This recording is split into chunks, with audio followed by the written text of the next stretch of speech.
بسم اللہ الرحمن الرحیم۔ السلام علیکم دوستوں، شروع کرتے ہیں اللہ کے نام سے جو بڑا مہربان نہایت رحم والا ہے۔ آج ہم آپ کو لقمان حکیم رحمۃ اللہ علیہ کا قصہ سناتے ہیں۔ پرانے زمانے میں جو نیک انسان دنیا بھر میں مشہور ہوئے اور جن کا نام آج بھی عزت کے ساتھ لیا جاتا ہے، ان میں سے ایک حضرت لقمان رحمۃ اللہ علیہ ہیں۔ وہ پیغمبر تو نہیں تھے، لیکن اللہ تعالیٰ نے انہیں کمال درجے کی عقل اور دانائی عطا کی تھی، اسی لیے انہیں لقمان حکیم کہا جاتا ہے۔ حکیم بہت عقل مند اور دانا آدمی کو کہتے ہیں۔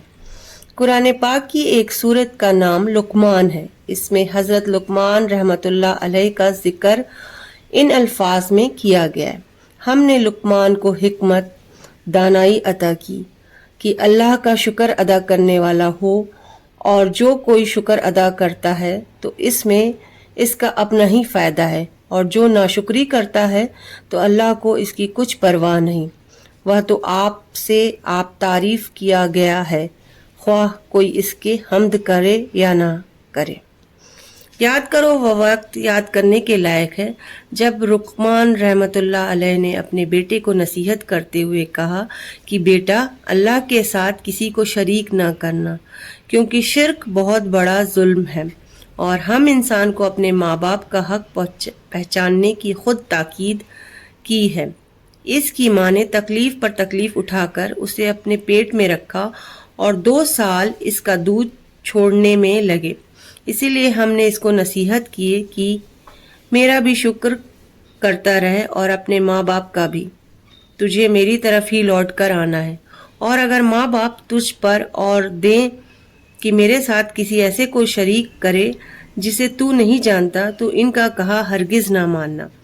ہاں، دنیا میں ان کے ساتھ نیک برتاؤ کرنا، مگر راستہ اسی شخص کا اختیار کرنا جو میرے راستے پر چلتا ہو، پھر تم سب کو میری طرف لوٹ کر آنا ہے۔ اس وقت میں تمہیں بتاؤں گا کہ تم کیسے عمل کرتے رہے ہو۔ اور لقمان رحمۃ اللہ علیہ نے یہ بھی کہا کہ بیٹا، کوئی چیز رائی کے دانے کے برابر بھی اور کسی چٹان میں یا آسمانوں میں یا زمین میں کہیں بھی چھپی ہوئی ہو، اللہ اسے نکال لائے گا، کیونکہ اللہ تمام چھپی ہوئی چیزوں سے واقف اور خبردار ہے۔ بیٹا، نماز قائم کرو، اچھے کاموں کے کرنے کا حکم دیں اور برے کاموں سے منع کرو، اور جو مصیبت پڑے اس پر صبر کرو۔ بیٹا، دنیا میں دل نہ لگاؤ، کیونکہ تم دنیا کے لیے نہیں پیدا کیے گئے۔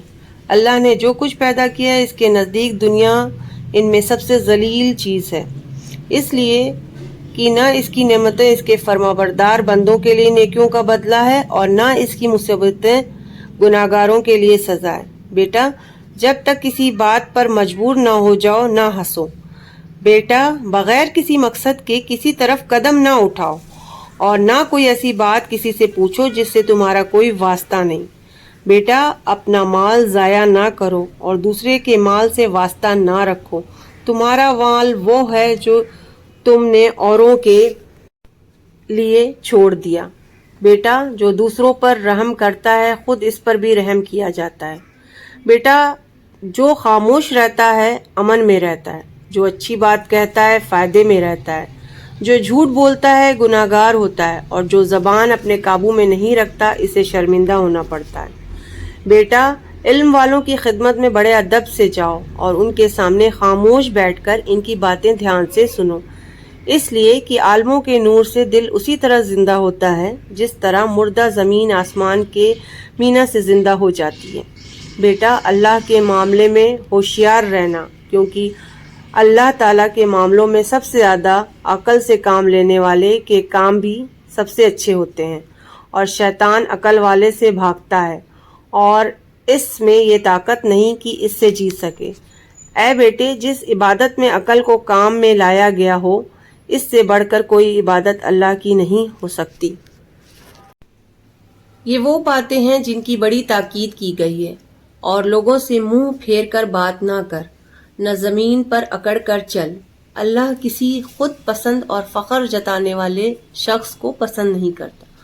اپنی چال میں اعتدال اختیار کر، یعنی نہ اکڑ کر چلو، نہ مریل آدمی کی طرح لڑکھڑاتے ہوئے، اور نہ لوگوں کو دکھاوے کے لیے عاجزی کے ساتھ، اور بولتے وقت آواز نیچی، نرم اور آہستہ رکھنا۔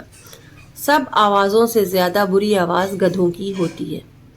قرآن پاک میں یہ نہیں بتایا گیا کہ حضرت لقمان رحمۃ اللہ علیہ کون تھے اور کہاں کے رہنے والے تھے، لیکن دوسری کتابوں میں بعض بزرگوں نے لکھا ہے کہ وہ سینکڑوں سال پہلے یمن کے بادشاہوں میں سے ایک بادشاہ تھے، مگر اکثر بزرگ کہتے ہیں کہ وہ ایک سیاہ فام غلام تھے۔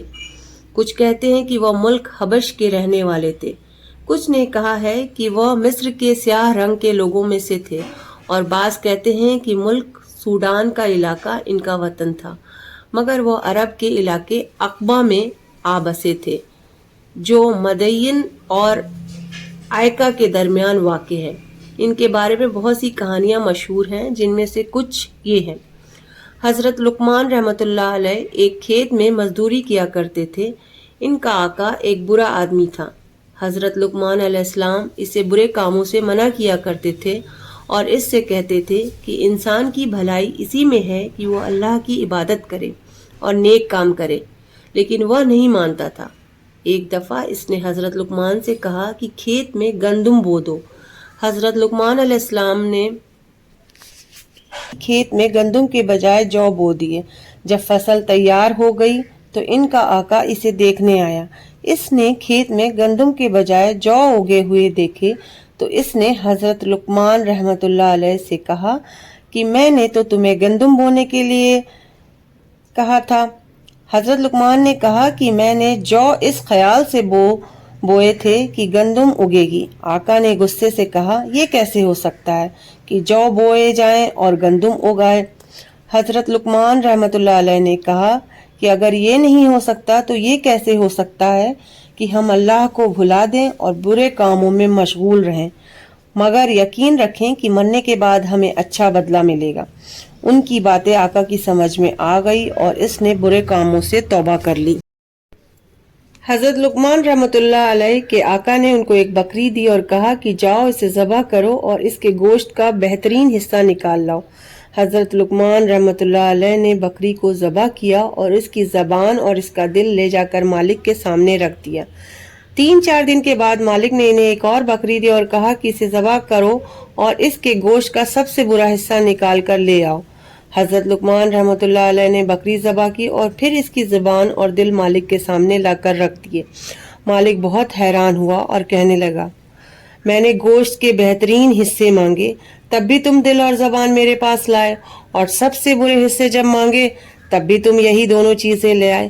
حضرت لقمان رحمۃ اللہ علیہ نے فرمایا جناب میرے نزدیک تو ایسا ہی ہے، دل اور زبان اگر آپ پاک ہوں تو ان سے اچھی کوئی چیز نہیں، اور اگر یہ ناپاک ہوں تو ان سے بری کوئی چیز نہیں۔ حضرت لقمان رحمۃ اللہ علیہ کا آقا ان کے مرتبے سے واقف ہو گیا تھا اور دل سے ان کی عزت کرتا تھا۔ وہ ان کو آزاد کرنا چاہتا تھا، لیکن وہ غلام کے لباس ہی میں رہنا پسند کرتے تھے۔ مالک کو ان سے اتنی محبت اور عقیدت ہو گئی تھی کہ وہ پہلے کھانا حضرت لقمان رحمۃ اللہ علیہ کے پاس بھیجتا تھا اور وہ جو کچھ بچا کر واپس بھیجتے تھے وہ اس کو کھا کر خوش ہوتا تھا۔ ایک دفعہ اس کو کسی نے ایک بڑا سا خربوزہ تحفے میں بھیجا۔ مالک نے حضرت لقمان رحمۃ اللہ علیہ کو بلا بھیجا۔ جب وہ آ گئے اور اس کے سامنے بیٹھ گئے تو مالک نے خربوزے سے ایک کاش کاٹ کر حضرت لقمان رحمۃ اللہ علیہ کو دی۔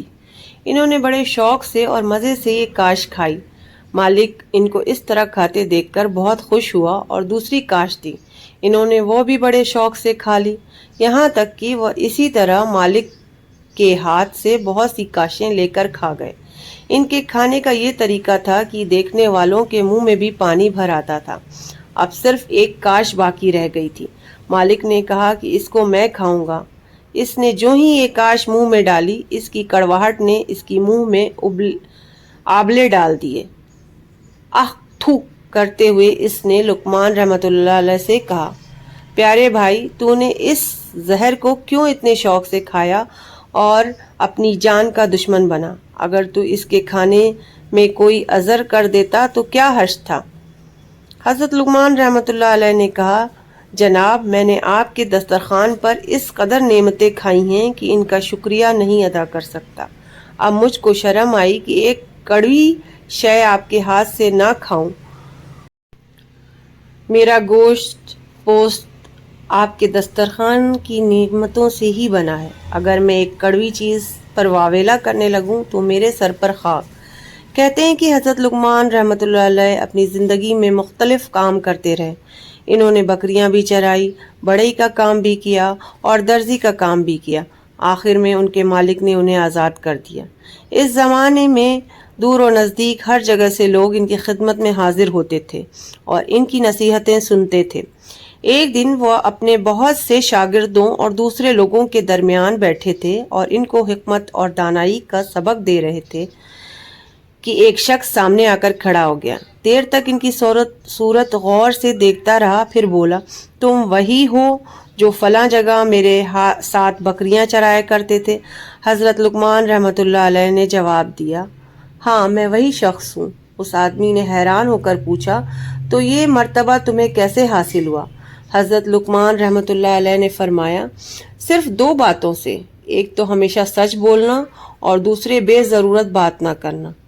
ہمارے رسول پاک صلی اللہ علیہ وسلم کے ایک پیارے ساتھی حضرت ابو درداء رضی اللہ تعالی عنہ فرماتے ہیں کہ حضرت لقمان رحمۃ اللہ علیہ میں جتنی خوبیاں تھیں وہ نہ اپنے گھر والوں سے ملی تھی اور نہ اس کے لیے وہ کسی بڑے خاندان سے تعلق رکھتے تھے، بلکہ یہ سب خوبیاں ان کو اللہ کی طرف سے ملی تھی۔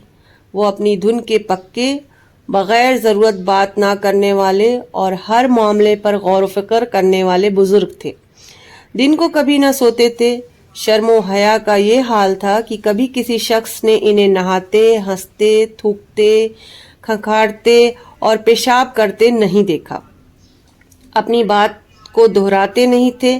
ہاں اگر کوئی شخص اسے سمجھ نہ سکا ہو تو دوبارہ اسے کہہ دیتے تھے۔ صبر کی یہ حالت تھی کہ ان کا ایک بیٹا فوت ہو گیا، لیکن کسی نے ان کو اس کے غم میں روتے نہیں دیکھا۔ دوسرے بیٹے کا نام ساران تھا۔ وہ اکثر اس کو نصیحت کرتے رہتے تھے۔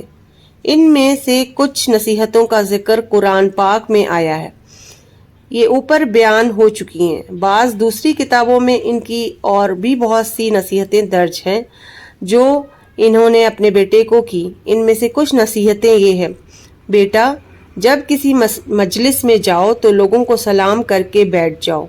اگر وہ لوگ اللہ کا ذکر کر رہے ہوں تو مجلس میں بیٹھے رہو، اور اگر وہ کسی اور کا ذکر کر رہے ہوں تو وہاں سے اٹھاؤ۔ بیٹا برے لوگوں سے پناہ مانگتے رہو اور جو اچھے ہیں ان سے بھی ڈرتے رہو۔ بیٹا دنیا میں دل نہ لگاؤ کیونکہ تم دنیا کے لیے نہیں پیدا کیے گئے۔ اللہ نے جو کچھ پیدا کیا اس کے نزدیک دنیا میں ان سب سے ذلیل چیز ہے۔ پیارے دوستوں، امید کرتی ہوں کہ آپ کو یہ قصہ لقمان حکیم کے بارے میں جو میں نے آپ کو سنایا، جس کا قرآن میں بھی ذکر ہے، امید ہے کہ آپ کو یہ پسند آیا ہوگا۔ حضرت لقمان رحمۃ اللہ علیہ کی نصیحتیں آج بھی اگر ہم ان پہ عمل کریں تو ہماری زندگی سنور جائے اور ہم نیکی کے راستے سے کبھی بھی ہٹیں نہ۔ میری ویڈیو اگر آپ کو پسند آئی ہے تو آپ اسے ضرور لائک اینڈ شیئر، سبسکرائب کریں تاکہ میں آگے بھی آپ کے لیے ایسی ہی فائدہ مند ویڈیو جو کہ دینی معلومات سے بھری ہوئی ہوں بناتی رہوں۔ شکریہ۔